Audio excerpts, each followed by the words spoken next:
Hello and welcome to DFS Coach Talk. Today is Sunday, April the 24th, 2022. I am Joe Sarvati, affectionately known as Coach, and I am joined by the one and only internet DFS sensation, Miss Deb Lutz. How are you, Deb? The intros just keep getting better and better. I love this, We're going Coach. to have you as the grand world champion in DFS soon. It's a good day. It's a pretty Sunday here in Phoenix, Arizona. How about you? Are you getting any better weather out there? It is. It's insane here in PA. It's actually sunny. And would you believe it's going to be 79 degrees today? Nice. So it's like Insta. We go from cold to summer. Boom. Spring has been surpassed. Spring is gone. Yeah, I'll take it though, because this good weather, it gets everybody fired up, gets everybody out there. We can actually do our MLB stuff without 9 million cancellations and delays. And then, of course, everybody gets the itch here. NBA playoff time. It's great stuff. So it is. It's officially baseball weather. Yes, definitely. What have you thought about the NBA playoffs so far, now that we're sort of at a checkpoint here? It's been super interesting. I mean, there's some great games, and then there's just some series that are like, you look at the Warriors Nuggets series and you're like, wow. You wonder how the Nuggets did as well as they did throughout the regular season with only one player on their team, basically. Yeah. The Joker has an even bigger back than we thought. I mean, he's definitely carried them, no question. But what we're going to do today, for those maybe that are jumping in for the first time with Coach Talk, we always, we have such a great loyal following. We've got all those listeners that sort of know our deal. But what we're going to do today is go over the 4 games a little bit, talk about some DFS builds, some fades, and then we'll give you some of our prize pick selections as well. So a couple of things today. It is a 4-game NBA slate. And the games begin at 1. And just to give you an overall view of it real quickly, it's interesting today, Deb. All 4 road teams are favored. So you don't see that often. And all 4 road teams are winning these series so far. So it is really the rubber meets the road. But the overall quick look at it is 1 p.m. Eastern. These are all Eastern times. It's the Bucks Bulls with the Bucks up 2-1. Then at 3:30, it's Golden State and Denver, with Golden State looking to sweep the series. They're up 3-0. Miami and Atlanta tip off at 7, and that's 2-1 Miami. And then your Phoenix Suns are up 2-1, and they're in New Orleans at 9:30. So we've got some interesting matchups. We have some very important games in these series, going up 3-1, or if it's 2-2, it's a whole new series. So there's 3 of them there.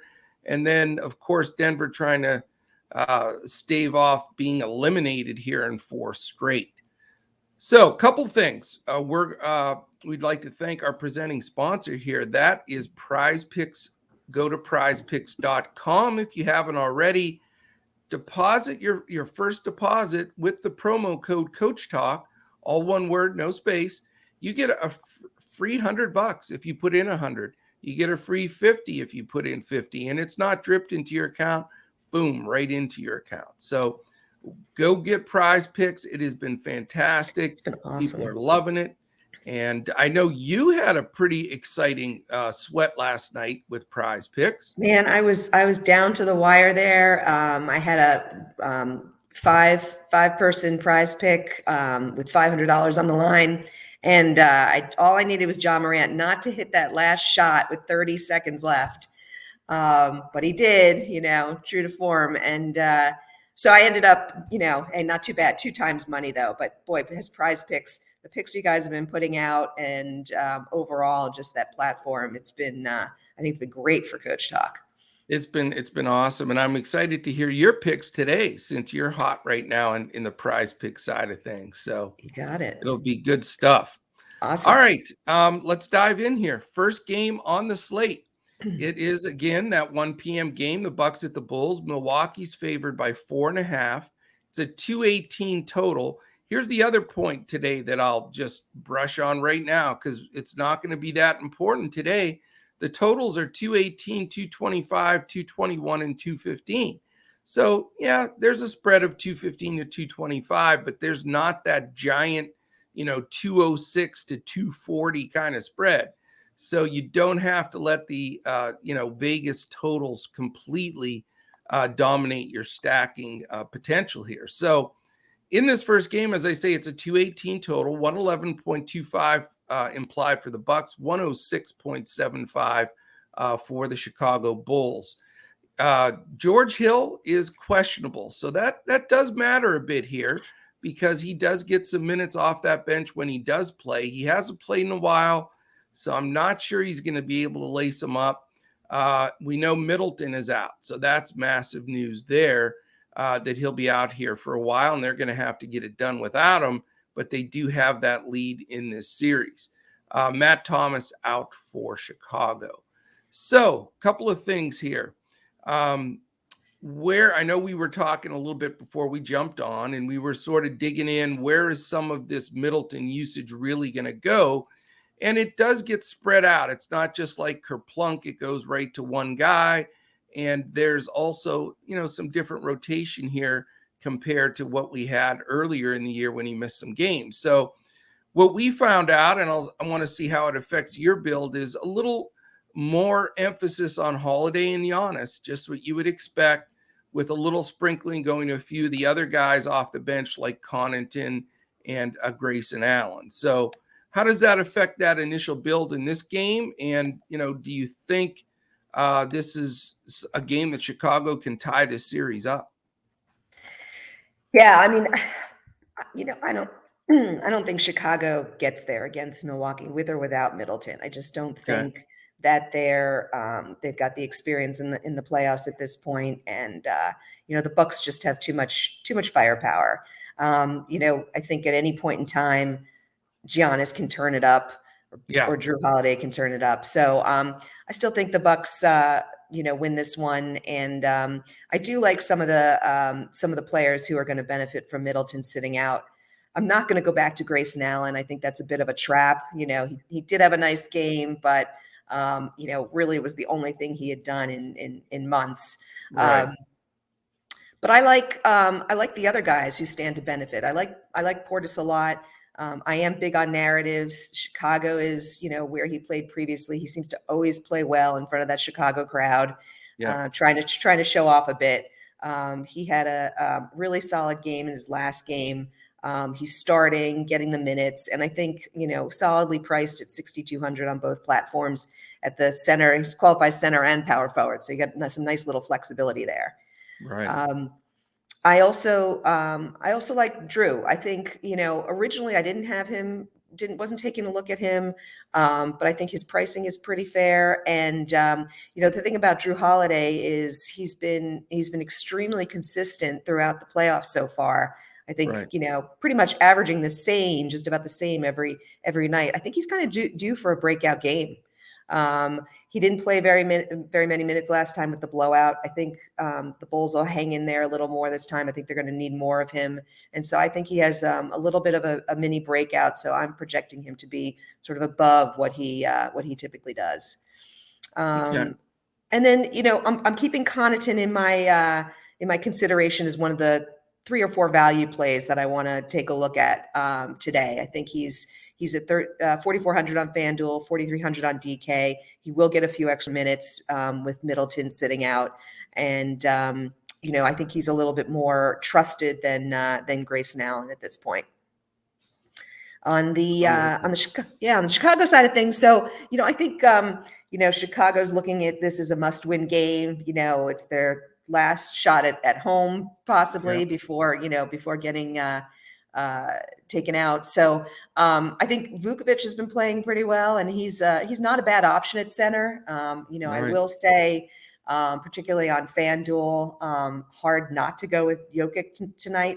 But Vukovic is a pretty good option at 8,300 on FanDuel, and particularly on DK at 7,900 when you can use. I can't believe he's sub 8K on sub 8K. Yeah. And even crazier than that, Levine is sub 7K on FanDuel. I don't recall the last time. Yeah, exactly. He hasn't exactly blown up, but No. tough to take a look at that price and say, he doesn't have a real good shot of way exceeding that value. So he's someone that I'm going to look at on FanDuel. DK is 7,400. I think that's a little pricier, but on FanDuel, I definitely want to consider him. And then DeRozan on DK is priced better. He's over 9,000 on FanDuel, and there's too many other guys in that 9,000 range that I prefer. But at 8,500 on DK, again, tough matchup. He hasn't really had too many breakout games against Milwaukee, but their backs are up against the wall. So always a consideration. I was pretty surprised actually that the total was as low as it was. I mean, how often do you see a Milwaukee game with a sub 220 total? Almost never. I mean, they were one of the teams that in the last third of the season, they were getting 235, 240 in some of their games. So exactly.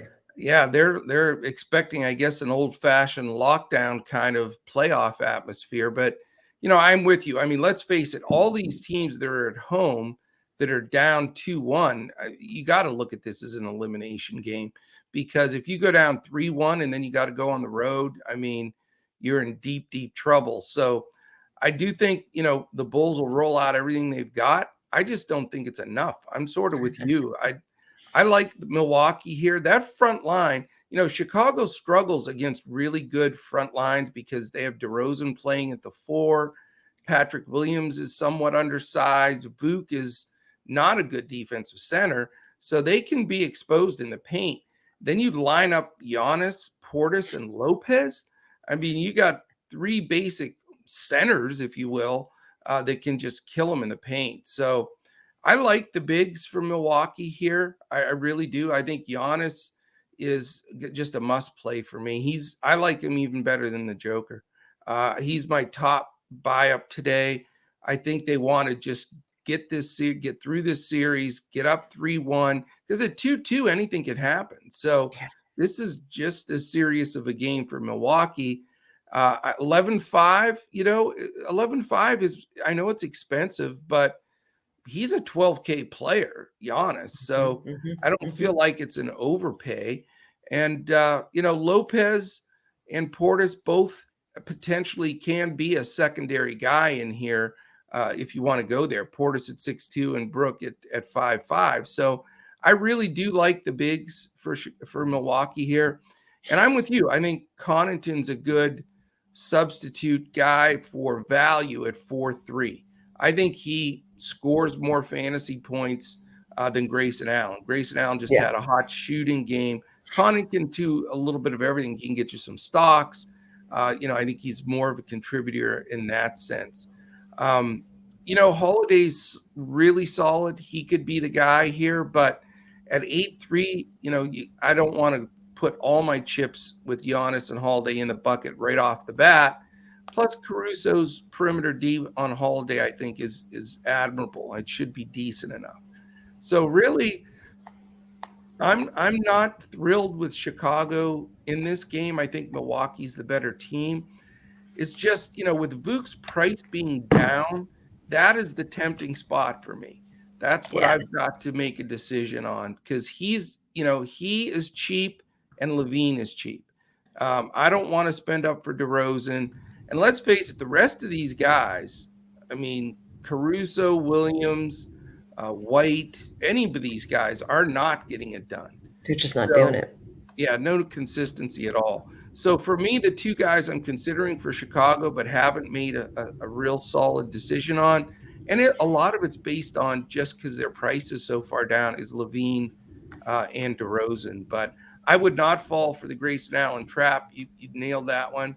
I think that's one of those follow traps that you got to be very careful of. So yeah, should be a good game. And I think, it's going to be an important one for me, because I'm really thinking Milwaukee can turn it up here. So I know Crash will be happy when he hears this, right? Absolutely, right? He's waiting for this. He's like, why did Chicago even win one game? Yes, he wanted the full rest. So we'll see how it goes. All right, let's dive into the second game. Want to keep it moving so everybody has a chance to listen in before these games start. It is the 3:30 game, Golden State at Denver. Golden State favored by 4.5, 225 total, 114.75 implied for Golden State, 110.25 implied for Denver. No injuries for Golden State, and they are peaking and getting it together at the right time. Phoenix is definitely taking note of that, I guarantee you. And then the same two guys that have been out pretty much all year for Denver, Murray and Porter. So we should get somewhat of a repeat of where we were before.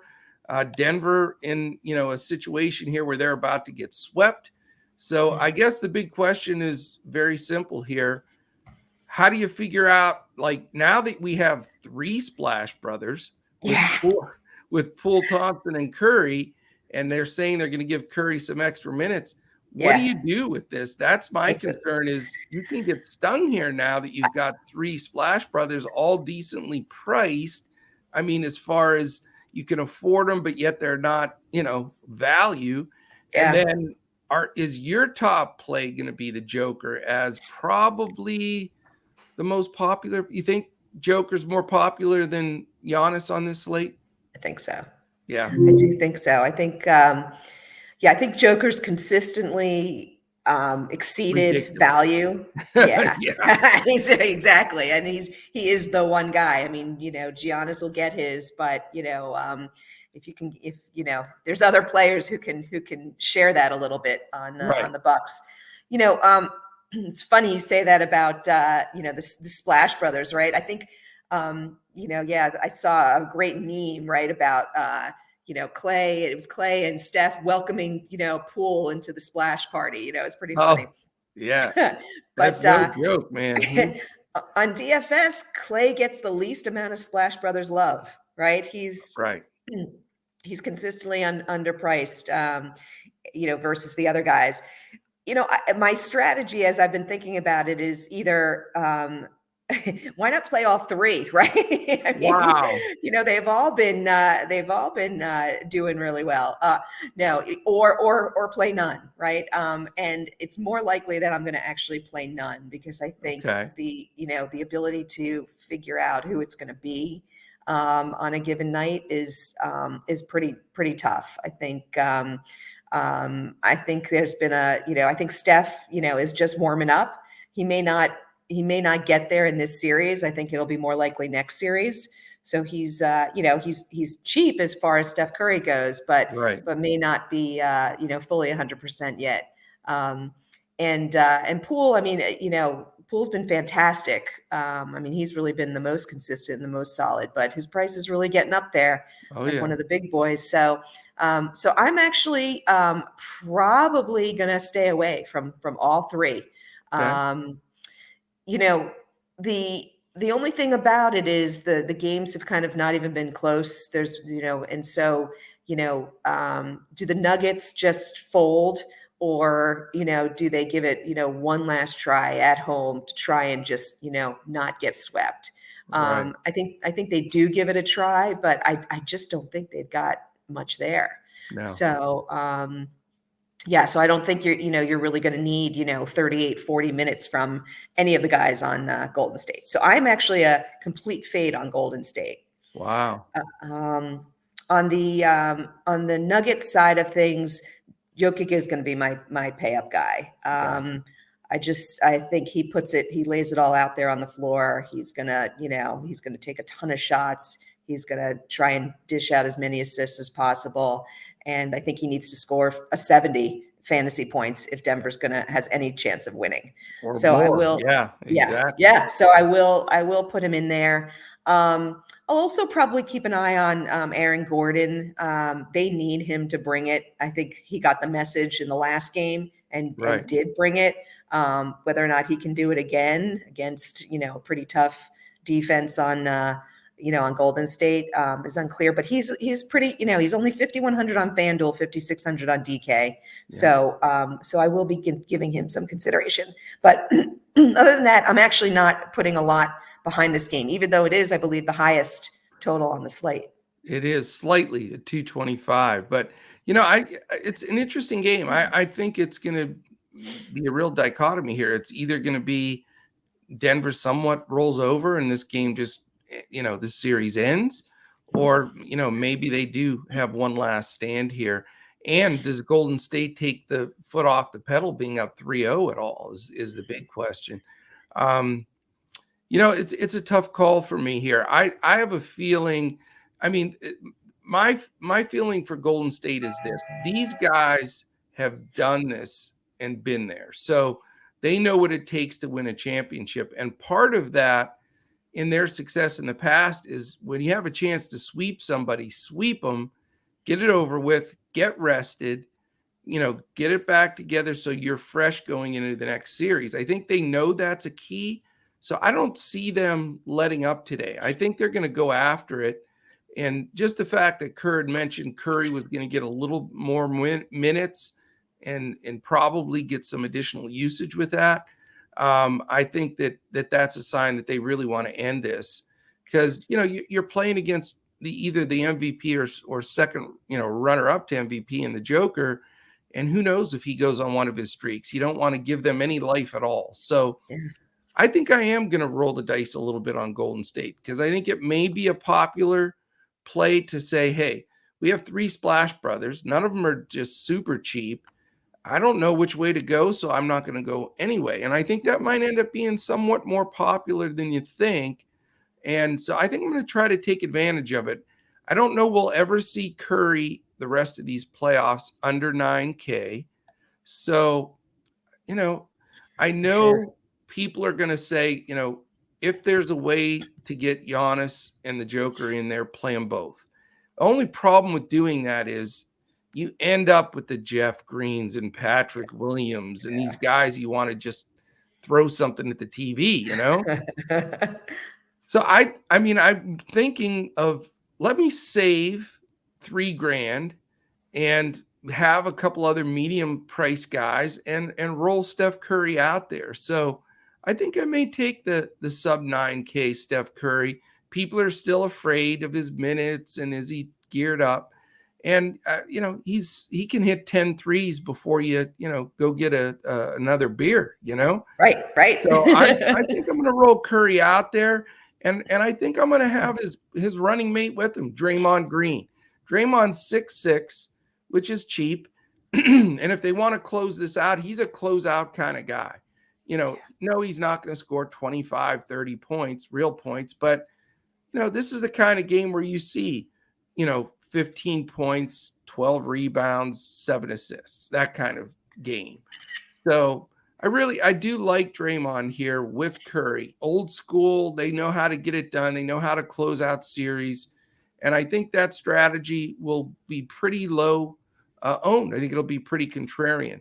And then if I fade Joker on the other side, which I know people are saying, you're crazy, coach. You have to play the Joker today. I understand that. And it's the same theory with Giannis. Can you get away from those raw points that he's going to get? And it's very difficult. But you got to start looking at the scenario where is Joker, and I'm just going to use these as examples, not real guys, but do you want to play the Joker, Jeff Green, and Pat Williams and add them up, or add up a Steph Curry, maybe a, Bam Adebayo at 7-1, maybe even a Kevin Huerter or DeAndre Hunter. You know what I'm saying? Yeah, so absolutely. When you combine like a 3v3 in a scenario like that, I still think you come out better with that extra salary, because I can tell you through these playoffs so far, I've tried to go with 2 big dogs multiple times here, and it's not working. Yeah, no, I agree. Go ahead. Yeah, no, I agree. I mean, you end up with, it's great to get some of those, minimum salary starters like a Jeff Green, but then they can also give you a single digit fantasy score and, and you're sunk. Yeah, and you can have a 70 and a 60 from your two studs, but if you get a 12 and an 8 from those two, guys, you're dead. And so I know it's difficult, and I'm not saying that Giannis is a slam dunk over the Joker. I mean, it's a coin flip, and they're 11-6 and 11-5 as well. So I mean, you can go either way with that, but my strategy today is going to try to get one stud and a better medium build than I've had in the past. The only other Denver guy I agree with you, maybe Will Barton at 5'8", possibly, but Aaron Gordon at 5'6", I think, his matchup is decent here and he can get some things done. Those are the only two, though. I mean, Denver is not playing good ball. No. I like the fact that if I'm going for Joker, you're going for Giannis. The members will get to see some nice builds. They will, and we'll both have some decent players in there where you're not embarrassed to write down Trey Murphy or something for God's sake. Exactly. Not that Trey Murphy's bad; he's coming along, but not in this scenario. All right, so 2 down, cool. 2 to go. Real quickly, if you want to join us, this is the big thing here. We've got some huge things coming up.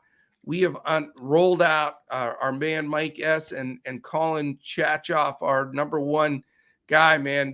We have put together some projections that are in-house. They're DFS Coach Talk projections for ownership and player totals, and we're really rolling that out in our Discord. So if you want to see that become bigger part of what we're doing overall, go to dfscoachtalk.com. And as the train whistle sounded to tell us, yes, this is the time to do that. Is that your train whistle, Deb? That is. I'm sorry. I forgot to turn my I love it. Turn my phone off. No worries. dfscoachtalk.com. You can sign up for as little as a 3-day pass for $10. So dive in, even today, jump in, get all our baseball, all of our basketball. We've got tons of that basketball all week playoffs, tons of MLB games every day. We have golf finishing up today where we have some cash possibilities. So we would love to have you, dfscoachtalk.com. Also, Prizepicks, our sponsor, prizepicks.com. Use that promo code Coach Talk, get up to $100 free on your first deposit. And if you're watching this on YouTube, thumbs up, hit the subscribe button. That is super, super important to us. That moves us up on the algorithm on YouTube. And we've been getting a ton of views. Love the chats. We had a lot of questions yesterday. The big thing yesterday, I don't know if you had checked out yesterday's podcast, Deb, but RotoWire had said early in the morning that Siakam was questionable. Yeah. So I was like, okay. And that ended up being erroneous, but as our wonderful listeners, jumped in and said, hey, even one said, I'm in Toronto, Canada. Siakam's good to go. So it was awesome to be able to, and that's why we put these out. You chat, you talk, you figure things out, you look at rotations. And so thank you for those people that reached out yesterday. And that's what we're all about. And that's what we're about in Discord. If you jump in with us, everybody's pulling for each other, trying to get the best lineups together, the best prize picks. So we would love to have you. All right. You ready for the final 2 here, Deb? Let's do it. Miami Heat at the Atlanta Hawks. Miami leads this series 2-1. They are a scant 2-point favorite, 221 total, 111.5 implied for Miami, 109.5 implied for the Atlanta Hawks. Injuries, as normal, Miami's been the only one that's been a pain in the neck here with 9 million designations, but some of them are legit. Some of them I'm not sure, but questionable tags on 3 starters. How's that? Bam Adebayo, Kyle Lowry, PJ Tucker, all listed as questionable. We're a little most worried about Lowry. He didn't practice yesterday. I don't think he's going to play, but again, this is early. That's why we're talking this through. And put your comments in here. We'll keep going back and forth till we know what's going on. And again, if you're playing the 4-game slate, all day slate, this is until 7. So there's a little stress here. Put yourself in a situation where you can pivot to an Atlanta, Phoenix, or Pelicans guy if you do want to have Lowry, Tucker, or Adebayo in your lineup. The fourth questionable guy is also important. It's Caleb Martin, who gets a lot of minutes if any of these guys are out. The probable is Gabe Vincent, who, very well could be the starter if Lowry sits. So that is the news team of the day. Miami will be following that super, super closely. One key play for Atlanta as well, Clint Capella, questionable. And that changes everything. If he starts, probably shuffles Gallinari to the bench, Collins to the 4, changes some usage and rebound percentage. If he sits, they'll more than likely just play Collins at the 5, bring Okongwu off the bench anyway, and keep Gallinari in there. So there's news in this game that's going to affect it. So we're going to be following that closely. Those really are the two teams that have the biggest impact on news. The other 6 teams, we know what we're getting. So that's the game to circle and be very cautious of. So my question to you is, Deb, what are you planning on doing with some of this unknowing in this game? Yeah, I'm thinking about a couple of different things on the Atlanta side. And by the way, this series has been closer than I expected.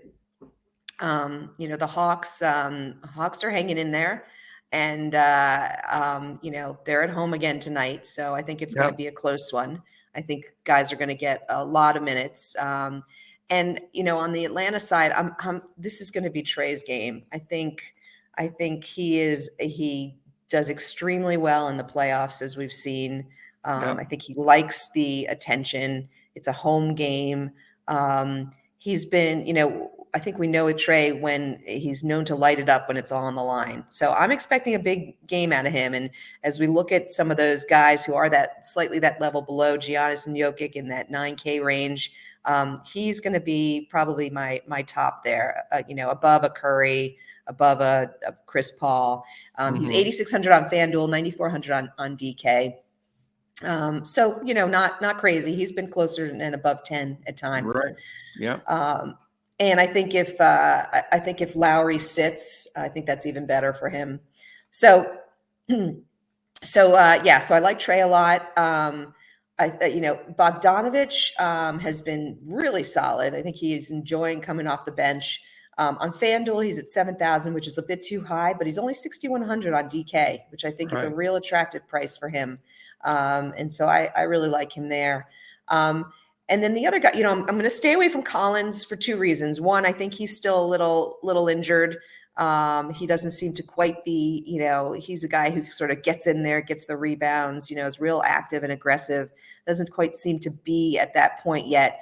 And particularly if Capella plays, then he's going to, take some of that rebounding away from Collins as well. So I am thinking that they're going to try and get Capella in there if he can play and play some minutes.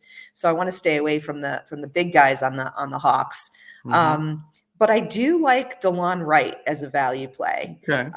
He is, I think they've found they need a little bit extra off the bench in the backcourt. He's only 3,800 on DK. He's gotten over 29 minutes in the last 2 games. Yeah. And so he could be that last guy in from a value standpoint because he is getting those minutes. I agree.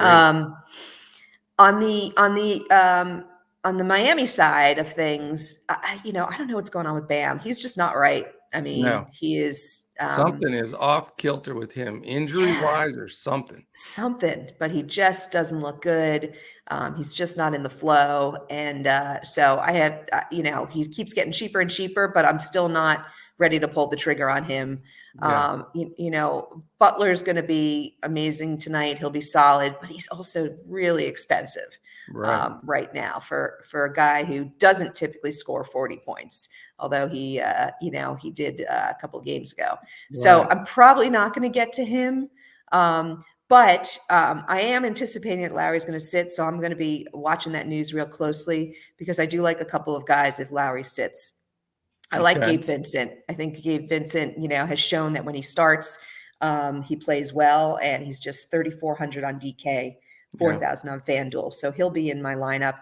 And then I really like Hero as well. I think when Lowry sits, Hero gets, even though he comes off the bench, most likely. Just when there's any time that he's on the court, he's getting the assists, and he's coming off of a really strong game. It's a fairly weak Atlanta defense. And with his, handling of the ball, really being the guy of the second unit at 5,900 on FanDuel in particular, I like him a lot. Yeah, way too cheap on FanDuel for sure. All right, I love your takes here. They make perfect sense. And for me, it's going to come down to the exact guys you said. I mean, you have Curry, Trae Young, and Chris Paul all in that same range.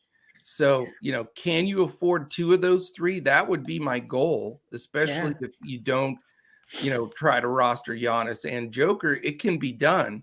And I'm probably looking at that option exactly, because I would love to have either a Giannis or Joker with a combination of two of the three guys with Paul, Young, and Curry, because you can do that and not be scratching the bottom of the barrel.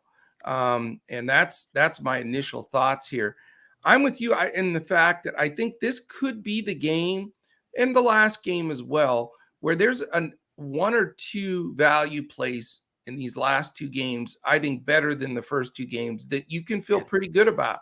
Max Strus is no chump. I mean, he can play, and he's 4-4. And my thing is, if some of these guys do sit, especially Lowry, which I think he will, Strus is going to get some shots up. He can get to his number at a cheap price. As you said, Gabe Vincent, if he's going to get upper 20s minutes, makes sense.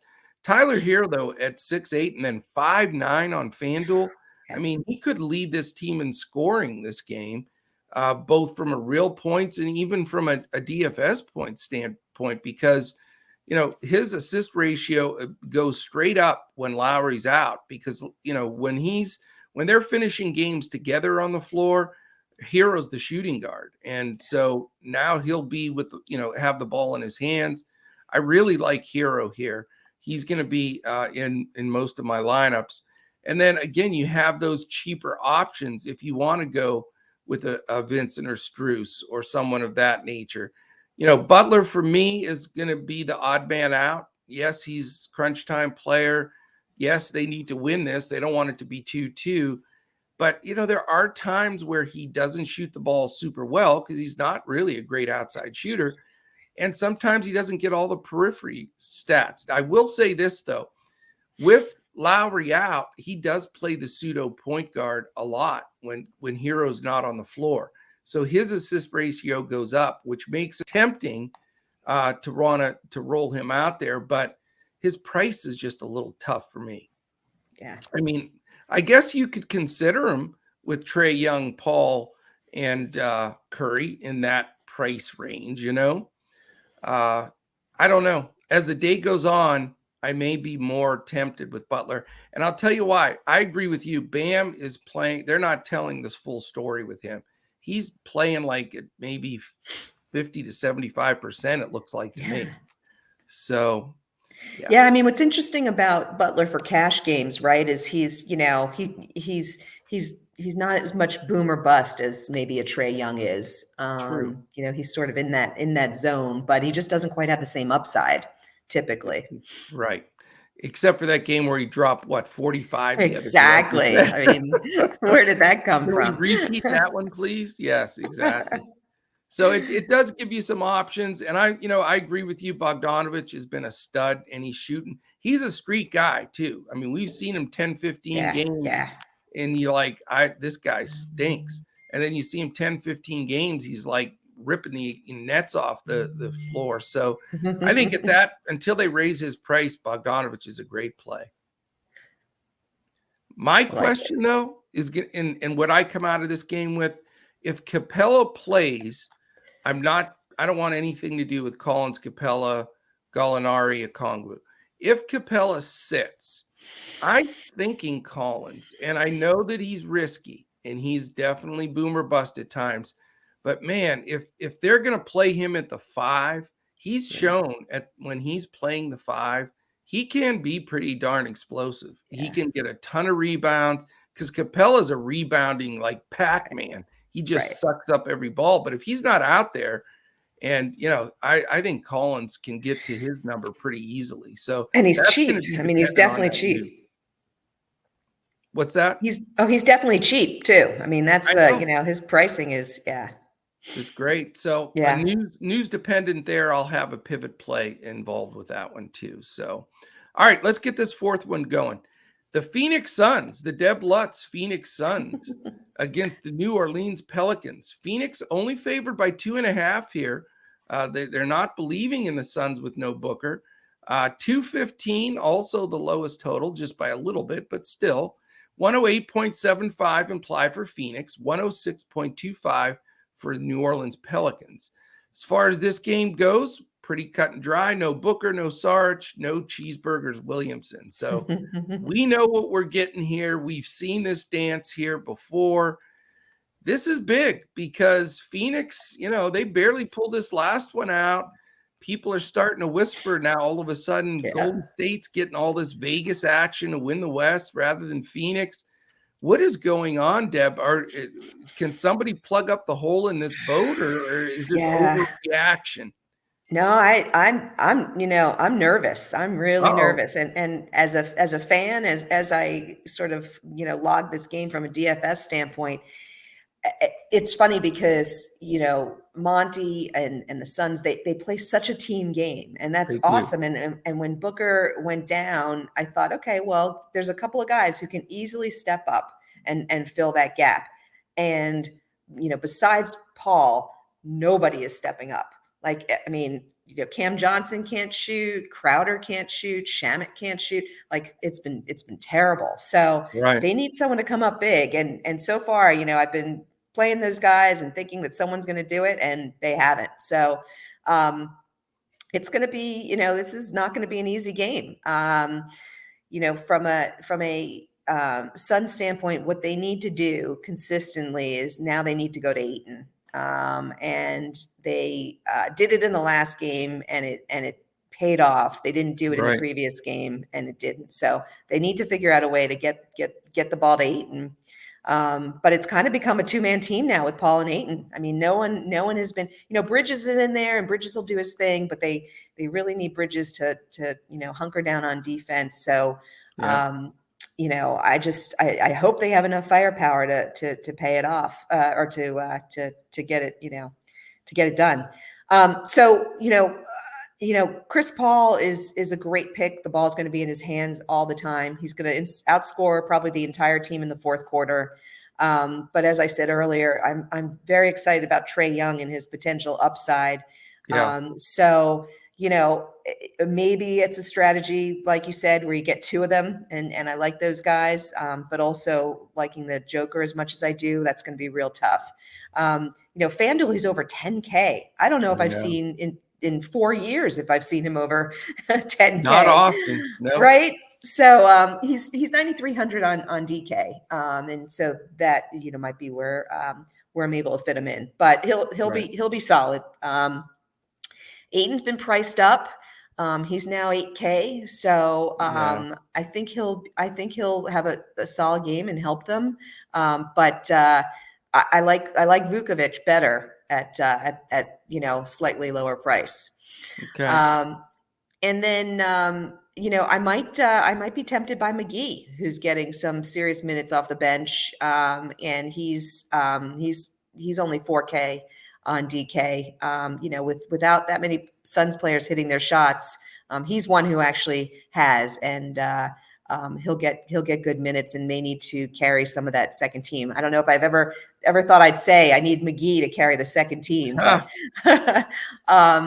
so that's where I am on the Suns, and I am nervous. But they've got some veterans, and we'll see. But the Pelicans are, they're young, they're exciting, they can't believe the situation they're in, probably. So they probably really feel like they've got a shot at this, and they're playing that way. McCollum and Ingram are both playing great against what's the number 3 defense in the league. I mean, they're playing fantastic. I have a slight edge over McCollum tonight. He's been very consistent. 8,800 FanDuel, 8,400 DK. He's less expensive than Ingram. He's taking more shots than Ingram, and so I'm interested in McCollum tonight, and I will put Nance in my pool. I think I'm forever going to put Nance in my pool since he showed up for me that one night. But he's a value option to consider at 4K on DK. Yeah. This is an interesting game. It really is. I mean, Chris Paul's certainly my favorite in this game, and he's in that pool, and he very well make a lineup for me. But I know that no one else has really stepped up, but I'm going to look for either Bridges, Johnson, or Crowder to step up just because they're cheap and somebody has to step up. And Monty is such a good coach. And, I know the bench with Shamet, Payne, McGee, Craig, all these guys, they'll come in and contribute, but I don't know, Ayton has proven to me not to be like a championship center. I mean, I hate to say it, especially the Suns fans, but there are big chunks of games where he just disappears. Yeah. And I get it, but not over 8K now. I just can't go there. I don't trust him. So other than Paul, I'd go to a secondary Bridges, Johnson, or Crowder first from a value perspective. That's just my thoughts. And then Pell's side, I'm in that quandary where I can't decide between McCollum and Ingram. They both are going to have tough defenders on them. They both have the potential to do well or not that great. So I don't think I'm going to spend the money on those two guys here. Phoenix does still have a stout defense. Booker's not the best defender on Phoenix by any stretch. And so their defense should be sound as heck. So I can see them locking those two guys. I'd like to go more value-ish here. Either Herb Jones, Larry Nance, one of those guys, to make the final group work so that I can get two of the three guards. So I may go, Paul here and value on the Pels side, but I'm not as crazy about this last game. I think it's going to be a hard fought. Pels know they have to win to have a chance. Suns know they have to win to extend and hopefully get Booker back at some point down the road. But I think this will be one of those lower scoring defensive battles personally. Yeah, it's certainly. I mean, that's what it's forecasted to be. 215 is a pretty low total for those teams. So there's no doubt. Yeah, all right, it'll be a fun one to watch. It's going to be fun. The games are all great today. There's no question. There's no gimme games by any stretch. Right. Let's share our Prize Picks plays with our people. Okay. I'll give you my second favorite Prize Picks play. And I'm going to finish with a tie for first. So that's how tough it's been for me to make it. Even though I like Bobby Portis today, and I like that situation with their big front line, they have him at 9.5 rebounds. That's a big number for a guy that really, if you threw the ball up at the backboard and those three guys are under the basket, I would say Giannis gets the rebound the first time, probably Brook Lopez the second time, and Portis the third time. That's just, it sounds like a silly thing, but I'm just saying, generally if you're going to get a double-digit rebound guy, he's going to be your rebound guy. And he may be third on this team in rebounds today. Yeah. So I just think 9.5 is too high. It's not that I don't like Portis, but I'm going under 9.5 rebounds, Bobby Portis. Okay. I know you don't like that one, but that's okay. What about you? So my second is going to be it's funny, we talk a lot about the big guys, and I don't usually go for the big guys on Prize Picks, but Giannis over 59 fantasy points. I think he is going to have a really big game, and once you start getting those stocks, it really racks up the fantasy points. So I'm going with Giannis on over 59. Wow. And you're still leaning the Joker over Giannis? Well, he's my number one pick. He's my number one prize pick. Over 100. Exactly. Wow. Okay. No, hey, it's time for the big boys to show up. I love it. Exactly. I agree with you, and I hope you're right, because Giannis is going to be in most of my lineups. All right. I'll give you my two, Deb. It's a tie. Draymond Green over 32 fantasy score. I think that's pretty low. If anybody gets a little bit of everything, he's going to get you a steal, maybe a block or a couple steals. He's going to get you some rebounds, some points, some assists. Hey, 32 is not a bad number. I think he wants to get this series done. And I like Draymond over 32 fantasy score. I think it's just too low of a number. I have him in 36 projected. So that's a lot. I like it. I am going with under Jordan Poole, 22.5 points. That's a lot of points. More minutes for Steph. Clay's in there. They're still the Splash Brothers. Poole's the newest Splash. It's time for him to towel off a bit. Let the two vets take more of the shots. Even if Poole has 20, that's a hell of a game. It's not supposed to be that high scoring, and he'd still be 2.5 points under. So again, numbers and line related. I like Jordan Poole under 22.5 real points. I love that one, Coach. I'm definitely using that one. That's a great one. I am so 15 threes, right? Exactly. So I actually had a tie as well, but mine's a pivot based on what's going on in the game scripts. Okay. I have Joker over 58 fantasy points. Okay. I think he really smashes that one. But I also have Butler over 6.5 assists. And nice. Again, if Lowry doesn't play, right. I like that a lot. I think that's a fantastic play. And like I said, because Hero comes off the bench, if Lowry's not out there, you do see Butler play that pseudo point guard. So I think that's a wonderful play. And that if Lowry does get knocked out, and that number is going to go up, I think, on Butler. You'll see that drift to 7 or 7.5. No doubt. All right. Cool. Awesome stuff. We always say we're gonna cut down on time, but we get so into these games. Too much fun. Too much fun, too much info we want to share. But hopefully everybody can squeeze this in. We'll get it posted, and hopefully everybody, as they're listening to the whole thing right before we start the day. So fantastic as always, Deb. Love doing these pods with you. You're back with me on Tuesday, correct? You bet. All right. All right. Thank you, everybody. Really appreciate everybody listening in. DFSCoachTalk.com. Come and check us out. We would absolutely love to have you join us. Thank you for spending some of your Sunday with us. Good luck. And we'll certainly be back again with you next time when we look to crush it in NBA DFS and Prize Picks.